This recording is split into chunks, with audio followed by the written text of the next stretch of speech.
আসসালামু আলাইকুম রহমতুল্লাহি ওয়া বারাকাতুহু।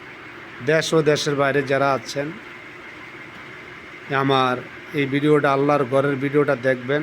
আশাবাদী আমাদের ইমাম সাহেব দিয়ে একটি কথা বলবে, আপনারা মনোযোগ দিয়ে শুনবেন। আমাদের এই মসজিদ অনেক, আমরা যারা এখানে আছে অসহায়, সবাই অসহায়ভাবে আছি। দেশে আমাদের এই মসজিদ দেখেন, পরিবেশ দেখেন। বৃষ্টির জন্য পানি দেয়া গেছে, প্রচণ্ড পানির জন্য আমরা নামাজ পড়তে পারি না। এই যে উপরে ফ্যান দিয়ে শুকাইতেছি আর কি উপরে, ঠিক আছে। আমি হলাম মসজিদের সিনিয়র সভাপতি। দেখা গেছে আপনারা যদি কেউ সহযোগিতা করেন, আমাদের ইমাম সাহেব দিয়ে একটি কথা বলবেন, মসজিদে শুনবেন, ইনশাল্লাহ আশাবাদী। সবাই ভিডিওটা দেয়া গেছে, শেয়ার লাইক কমেন্ট করবেন আল্লাহর ঘরের জন্য, আল্লাহর ঘরের দিকে তাকাইয়া, ঠিক আছে।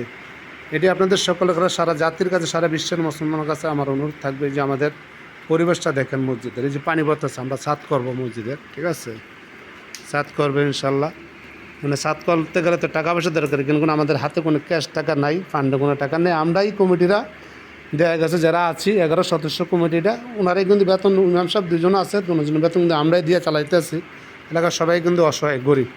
আমাদের ইমাম সাহেব এখন একটু কথা বলবো, মনোযোগ দিয়ে শোনে কী কথাগুলো বলতে চাই। বিসমিল্লাহির রহমানির রহিম। আসসালামু আলাইকুম ওয়া রাহমাতুল্লাহি ওয়া বারাকাতুহু।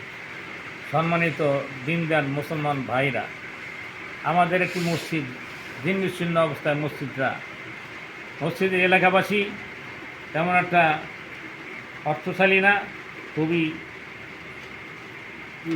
ভিতরে কষ্টের ভিতরে তাদের দিন কাটতেছে। আল্লাহর ঘর, এইখানে টাকা পয়সা দেওয়ার তেমন শক্তি নেই, ক্ষমতা নাই। আপনারা যদি আল্লাহর নবী বলছেন, রাসূলুল্লাহ সাল্লাল্লাহু আলাইহি ওয়াসাল্লাম বলছেন, আল মাসজিদু বাইতুল্লাহ মা বানানিল্লাহি মাসজিদান মান বানানিল্লাহি বাইতান ইয়ামাল কিয়ামা। পরকালে যে একটা মসজিদ বানাইবে, তা পরকালে আল্লাহ পাক তার জন্য একটা বালাখানা সৃষ্টি করবে জান্নাতে। এই জন্য আপনারা মন খুলিয়া, অন্তর দিয়া দান করবেন। আমাদের সিনিয়র সভাপতি আছে, মোতালি সাহেব আছে, ওনাদের নম্বর থাকবে। এই নম্বরে আপনারা যে যা দান করবেন, এই নম্বরে দান করবেন। এই নম্বরের এই দিয়া দান করলে আমাদের এখানে আজকে বসবে, যোগাযোগ করবেন। ওই নম্বরে যোগাযোগ করিয়া দেবেন। আর অথবা তাদের যে এই নম্বর করা, ওই নম্বরে টাকা দিয়ে যদি যোগাযোগ করেন তাহলে চলবে। এখন আমাদের যে দুরবস্থার থেকে উত্তোলনের জন্য আমরা বিভিন্ন জায়গায় চেষ্টা করতেছি, কিন্তু কোনো মানুষের সাড়া দিতে আসছে না।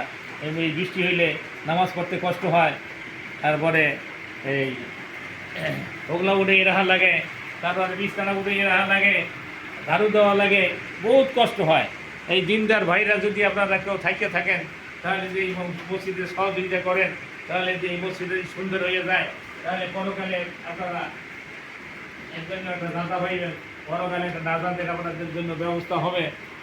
এই বলি আমি আর বেশি কিছু বলতে চাই না। আমাদের একটাই কথা, মসজিদটা যেন হয়, এই জন্য আপনাদের কাছে আকুল আবেদন।